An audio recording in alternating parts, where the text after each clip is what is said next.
तमिलनाडु में विश्व रूपम की फिल्म की रिलीज रुकी तो कमल हासन ने वतन तक छोड़ देने की धमकी दे डाली और इसीलिए आज तमिलनाडु की मुख्यमंत्री जयललिता को सफाई देने के लिए सामने आना पड़ा।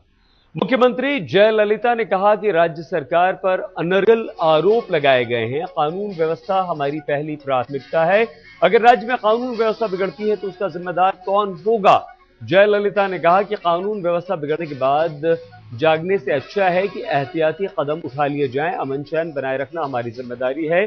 524 थिएटर्स को कैसे सुरक्षा दे, ये जयललिता ने कहा, जिनके लिए जरूरत है कम से कम 56,000 पुलिसकर्मियों की। 24 मुस्लिम संगठनों ने विरोध किया है और कानून व्यवस्था की मुश्किल नहीं जानते लोग, ये भी जयललिता ने कहा। तमिलनाडु में पुलिसकर्मियों की तादाद कम है, कहां से हम लाएंगे 56,000 पुलिसकर्मी? 7 करोड़ लोगों के लिए सिर्फ 87,000 जवान हैं, जबकि 56,000 हमें लगाने होंगे सिर्फ और सिर्फ थिएटर्स की सुरक्षा के लिए। फिल्म को लेकर फैलाया गया है उन्माद, अपने विरोधियों पर भी जयललिता ने आरोप लगाया है और चुनिंदा लोगों ने लगाए हैं गलत आरोप। यहां पर निशाना उनका सीधे सीधे करुणानिधि की तरफ था। हालात समझे बिना मचाया गया है बवाल, ये भी जयललिता ने कहा। कमल हासन से कोई निजी दुश्मनी नहीं है, बैन के पीछे कोई कारोबारी वजह नहीं है। आरोप यह भी लगाया गया था कि इस फिल्म के राइट्स को लेकर नाराज होने पर कमल हासन की फिल्म का यह हश्र किया गया। किसी टीवी चैनल से मेरा कोई रिश्ता नहीं है, जया टीवी के बारे में जयललिता ने कहा। आरोप लगाने वालों पर कानूनी कार्रवाई करूंगी, ये बात उन्होंने करुणानिधि के लिए कही है। करुणानिधि के खिलाफ मानहानि का मुकदमा दर्ज करेंगी जयललिता, क्योंकि करुणानिधि ने यह आरोप उन पर लगाया था।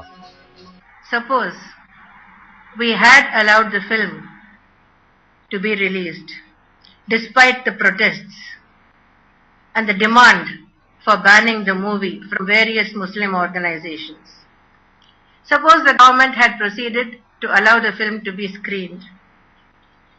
This film was proposed to be released in 524 theatres in Tamil Nadu alone. Now, various Muslim organizations, Federation of Muslim Organizations comprising 24 Muslim groups, outfits, organizations, parties, and some others who are not part of the federation, like the Tawheed Jamaat, they had all submitted a memorandum to the government, and they had met the Home Secretary, and they had demanded a ban on the movie for reasons which they have already made public. Now, overruling their protests and overlooking their demand, these Muslim organizations had also announced various demonstrations, picketing, agitations in various places. And there was every apprehension that these protests could turn violent. Now, assuming that the government had allowed the film to be screened in 524 theatres, when intelligence reports were received about the possibility, the very real possibility of violence around theatres, तो जयललिता ने बहुत विस्तार से अपनी बात यहां पर रखी है। उन्होंने कहा कि कोई निजी कारण नहीं है इस फिल्म पर पाबंदी लगाने की, और पाबंदी अगर लगानी ही होती तो हमारे पास कानून है, उस कानून के तहत हम पाबंदी लगा सकते थे। जयललिता ने अपना बचाव यहां पर किया है। सीधे हम आपको लिए चलते हैं। प्रियंवदा हमारी संवाददाता इस वक्त हमारे साथ जुड़ चुकी हैं। प्रियंवदा, जयललिता न सिर्फ यहां पर आती हैं, इस फिल्म के बारे में अपनी सफाई देती हैं, बल्कि अपने विरोधियों पर भी निशाना साधती हैं। क्या उन्हें लगने लगा था कि उन्हें घेरा जा रहा है और कमल हासन ने जिस तरह से वतन छोड़ने की धमकी दी थी, सारा इल्जाम उन पर आ रहा था? इस बात ने उन्हें आगे आने के लिए क्या मजबूर किया प्रियंवदा?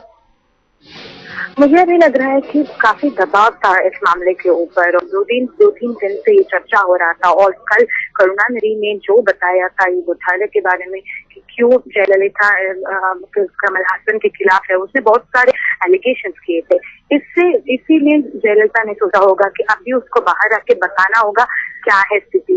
और सच में सारे फिल्म इंडस्ट्री, और जैसे मैंने सुबह से बता रही हूँ, कमल हासन की तरफ से भी लोग बातचीत कर रहे जयललिता से। शायद वो भी एक वजह है जिसके कारण जयललिता को अभी ये आके ये बताना पड़ रहा है।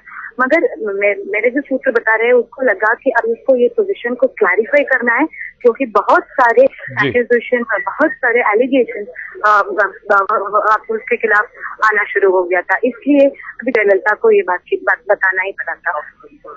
बिल्कुल प्रियंवदा, लेकिन प्रियंवदा फिल्म की रिलीज को लेकर जयललिता की जो शर्त है मुस्लिम संगठनों से बातचीत की और फिल्म के सीन्स हटाने की, तो फिल्म के सीन्स हटाने पर तो पहले ही कमल हासन राजी हो गए थे, ये क्या मामला है?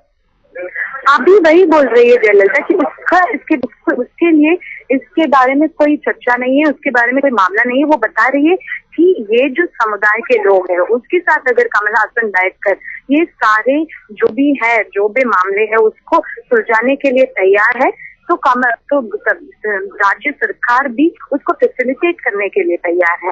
वो बता रही है कि मैं और कुछ नहीं करने वाली हूँ, अगर आप दोनों मंजूर हो, आप दोनों इस मामले को सुलझाएंगे तो राज्य सरकार के लिए ये रोक को लगाने रखने की कोई जरूरत नहीं, वो रोक उठाने के लिए तैयार है।